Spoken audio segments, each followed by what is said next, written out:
Hello and welcome to the Mr. Brown podcast, where I reflect on my ongoing experiences as a teacher, with a special focus on mental health. I am your host, James Brown.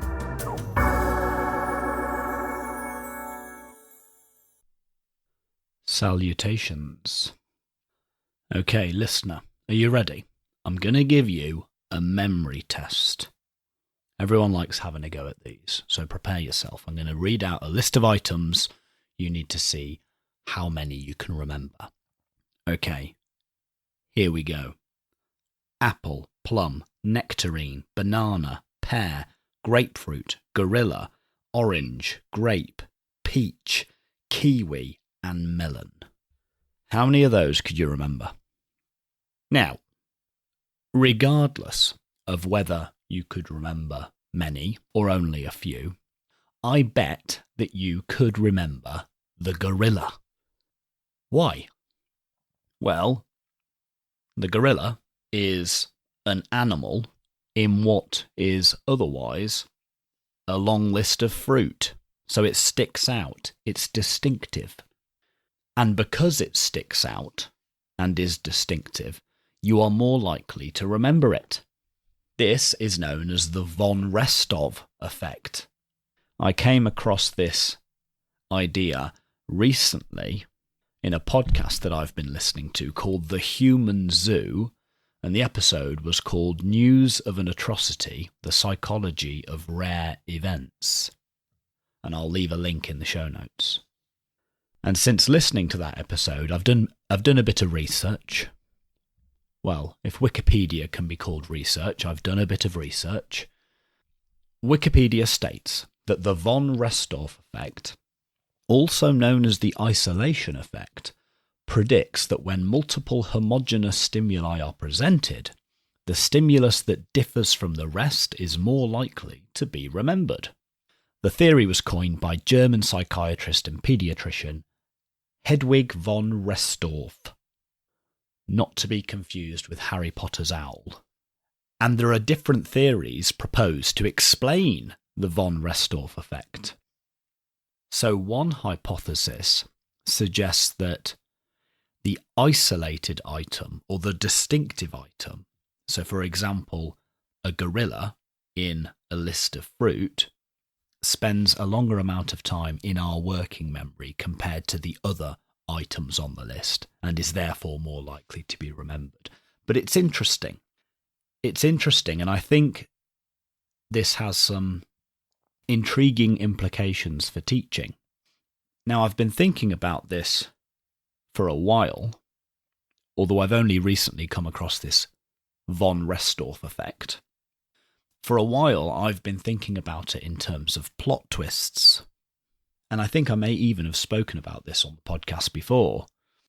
I can remember very little about the films The Others, Sixth Sense, The Usual Suspects. But what I can remember from each of those films is the plot twist. They're famous for their plot twists. And it's probably their plot twists that make them famous. And this might be another example of the von Restorff effect. So the film, the narrative, the plot, is leading you in one direction, setting up your expectations, only to flip everything on its head at the last moment. And that's what you remember. So generally speaking, it seems to be things that surprise us that we remember, not things that we expect. So how does this relate to teaching? Well, we're often told in teaching, or at least this is how I've learnt to teach. We're told that consistency is important. We're told that careful sequencing is important, so that one idea or concept follows on from another in a natural way. We are told also that it's important for students to be aware of all this. And indeed, students are often given learning journeys. At my school in maths, students are given an annual learning journey, which maps out every unit over the course of the whole year so they can see what's coming up. And then at the start of each unit, students are also given a unit learning journey, which breaks down the unit into further topics. And then for each topic, teachers at the start of the lesson will often present the learning objective and outline what direction the lesson will take, and then will follow that direction. And according to self-determination theory, which is a theory of motivation, if students are to be properly motivated, then they must feel competent. And you would think that part of feeling competent is knowing what to expect. So it does seem to make sense. However, then we have the von Restorff effect, and we have things like plot twists. So if teaching is about encouraging students to remember things, now that's not to say that teaching is all about getting students to remember things. Some people may argue that that's not even the most important aspect, but it is certainly an aspect of teaching. So if teaching is about getting students to remember things, and we are more likely to remember things that surprise us, that jump out at us, a gorilla in a list of fruit or a plot twist, things that don't follow our expectations but rather violate them, then what are we to do? Should we be surprising our students more often? Should we be trying to build plot twists into our lessons? Lead students in one direction only to do a 180 at some point? I don't know. I'm throwing it out there as a question. I don't know the answer. But it is interesting. This von Restorff effect does seem to fly in the face of many popular teaching paradigms. I'd be interested to hear your thoughts.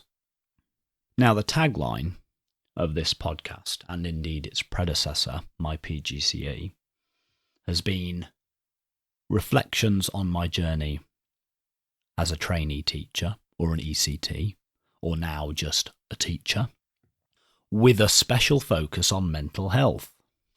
Indeed, when I first started this podcast's predecessor, part of my motivation was to take some time deliberately, once a week or once every couple of weeks, to stop and think about my mental health, because I was painfully aware that teaching, and especially training to be a teacher, can take an awful toll on our mental health. And my mental health wasn't fantastic to begin with, so I wanted to take some time every so often to stop and reflect and think about how things were going, and that's part of the reason why I started this podcast.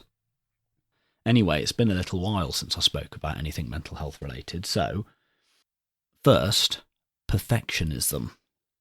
It's something that plagues many trainee teachers, especially maths trainees. I think there's something about doing maths that might incline one towards perfectionism, or perhaps there's something about being a perfectionist that inclines one towards being a mathematician. But anyway, it's rife, and it can cause problems. Because, of course, when training to teach, things are going to go wrong. The perfectionist impulse is going to have you trying to preempt everything ahead of time and to put in place contingency on top of contingency, when in fact it's impossible. It's futile. You have to go with the flow. You have to be prepared to make mistakes and, of course, learn from them and acknowledge that perfectionism just isn't really viable, not as a trainee teacher. In fact, I would recommend, if you suffer from perfectionism, get into the teaching profession, because teacher training will knock the perfectionism out of you. You'll be purged of it. And I had this conversation recently with my new trainee, because she is a self-confessed perfectionist, as indeed are many mathematicians. And that's been my position on perfectionism for a little while. However, through that conversation, I did get to thinking that I think that perfectionism is something you have to let go of, or something you have to hold less tightly as you're training to be a teacher. But after you've got 3 or 4 years experience behind you and a considerable resource bank behind you that you can draw upon, it is possible to start being a perfectionist again. Because you have that experience, you do know what to preempt and how to preempt it, and how to plan lessons in such a way that certain problems won't arise. And you also aren't having to plan as many lessons because you've done it before. Instead of planning lessons from scratch, you can just refine them. And each time you teach them, if you refine them a little bit, you can take them a little closer each time to your idea of what the perfect lesson looks like. So I think after a couple of years, once you've oriented yourself within the profession and you do have this experience and resources behind you, perfectionism can start to creep back in the way described. And it certainly has with me. But is that a good thing? Should I have left perfectionism where it was?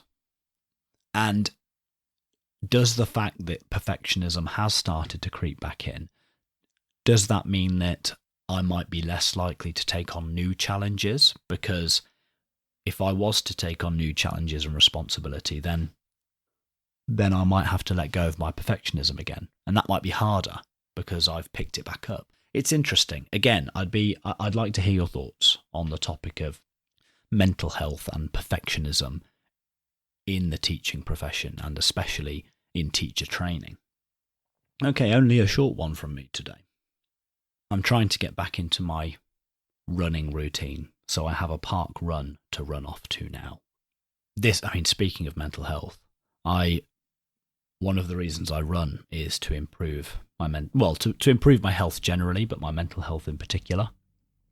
However, I didn't do much training over the summer, and the summer was quite indulgent. And now that I'm running, I feel very heavy and unfit compared to where I was before. And so that's a bit tough. I'd gotten into quite a good routine before, and when I was running, I felt quite light and bouncy and I was enjoying it. Not now, but I must persist. So wish me luck. I hope you enjoyed this discussion. As always, please let me know what you think. I'm always delighted to hear people's thoughts. Oh, and there's something I've forgotten, my usual Patreon play. So this episode took around 2 hours to produce, which is about average, and I aim to produce 2 episodes a month. So if you think that work is worth at least the price of a coffee, so £2 to £3 once a month, then please consider signing up on Patreon and helping me cover the cost of producing the podcast. It doesn't cost a lot, but any contribution is greatly appreciated. And if you do sign up on Patreon, then you will gain exclusive early access to unedited videos of my recording sessions. As always, you'll find a link in the show notes. Bye for now. We'll talk again soon. I hope you have a lovely couple of weeks. If you enjoyed this episode, please spread the word in person and on social media. You can follow me on Twitter at Mr. BrownPod or email mrbrownpod@gmail.com. Please subscribe, rate and review in your directory of choice. Please also consider becoming a patron at patreon.com/Mr. BrownPod and helping me cover the cost of producing the podcast. Thank you, and talk again soon.